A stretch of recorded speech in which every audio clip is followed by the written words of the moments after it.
अब आप अपने स्क्रीन पे जो चार्ट देख सकते हो उसमें ग्रीन और रेड बार्स जो है वो एफआईआईज का नेट इन्वेस्टमेंट्स है इक्विटी मार्केट्स में, इंडियन इक्विटी मार्केट्स में नेट इन्वेस्टमेंट है। फिर जो डार्क ब्लू में आप ये लाइन देख पा रहे हो वो है यूएस 10 ईयर बॉन्ड यील्ड्स की, और जो लाइट ब्लू में ये लाइन आप देख पा रहे हो वो निफ्टी के लेवल्स है। तो अब ये जो फर्स्ट बॉक्स मैंने रेड में मार्क किया उस पे गौर करते हैं। ये जनवरी 2020 से लेकर के मार्च 2020 तक का पीरियड है। इस पीरियड में बाजार, जैसे कि मैंने बताया था कि 40% तक गिरा था और एफआईज ने इस पीरियड में 54,000 करोड़ की सेलिंग की थी। तो यूएस 10 ईयर बॉन्ड यील्ड्स इस दौरान गिरी थी क्योंकि यूएस ने इंटरेस्ट रेट्स कम कर दिए थे। अब इसके बाद आता है ड्रीम पीरियड, जहाँ पे बहुत ही लो या चीप लिक्विडिटी थी और हम लोग कोविड से बाहर उभर रहे थे, उभरने वाला टाइम था, कोविड का बॉटम एक बन गया था। तो इसके बाद निफ्टी में 71% तक की रैली देखी गई और एफआईज ने 2,72,000 करोड़ का इन्वेस्टमेंट किया। तो all the green bars that you can see is the buying that FIIs have done during this period. और जैसे जैसे रेट्स बढ़ते गए वैसे वैसे आप लास्ट के जो 3 मंथ्स है उसमें देख पा रहे हो कि एफआईज ने अपनी जो बाइंग है वो थोड़ी कम कर दी।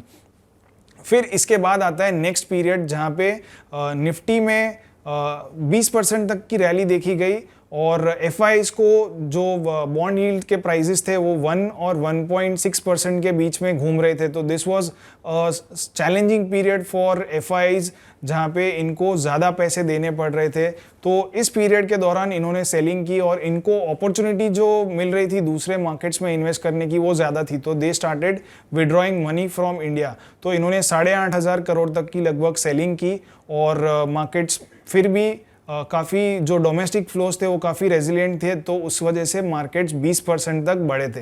अब आता है बाजार के लिए सबसे खराब पीरियड। इस पीरियड में एफआईज ने लगभग 2,16,000 करोड़ तक की सेलिंग की।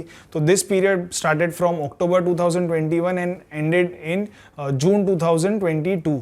तो ये लगभग 8 से 9 महीने की इन्होंने रिलेंटलेस सेलिंग की, नॉन स्टॉप सेलिंग थी और इस पीरियड में निफ्टी में 11% तक का करेक्शन देखा गया। So this was the period when the bond yields were moving higher. इन्होंने 1.5%, 1.6% के लेवल्स को पार कर गया था और they were trading at almost 2 year highs. तो जैसे जैसे बॉन्ड यील्ड्स बढ़ती गई वैसे वैसे एफआईज का सेलिंग भी बढ़ती गई और वैसे वैसे निफ्टी में भी करेक्शन डीपन होता गया। और अब इसके बाद आता है लास्ट वाले 2 महीने, तो जुलाई और अगस्त में फिर से हम देख रहे हैं कि FIIs are back in the markets. FIIs ने 54,000 करोड़ तक की बाइंग की है 2 महीनों में मिला के और निफ्टी इस पीरियड में 11% ऊपर है। तो अब आप मुझसे पूछेंगे कि इसमें बाइंग करने का इनका रीज़न क्या है, कि इंटरेस्ट रेट्स तो अभी भी ऊपर ही है, जो बॉन्ड यील्ड प्राइसेस है वो ऑलमोस्ट 3% के ऊपर पहुंच गई है। तो they are still paying higher cost of capital, higher cost of funds.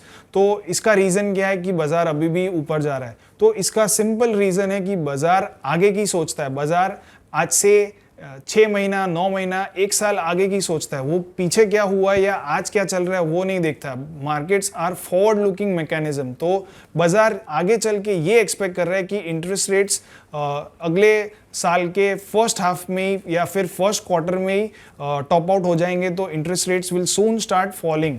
तो बाजार को ये अंदेशा लग गया है, या जो स्मार्ट एफआईज है उन्हें ये पता चल गया है कि मार्केट्स और या इंटरेस्ट रेट्स जो है वो टॉप आउट हो जाएंगे। तो इसीलिए हम जल्दी से जल्दी बाइंग शुरू कर देते हैं, इसके पहले कि बाजार बहुत ही ज़्यादा ऊपर चला जाए। तो जो उन्होंने लगभग 2 से 2.5 लाख करोड़ की जो सेलिंग की है उसका उन्होंने एक ही महीने में 54,000 तक के ऑलमोस्ट उन्होंने बाइंग कर दी है।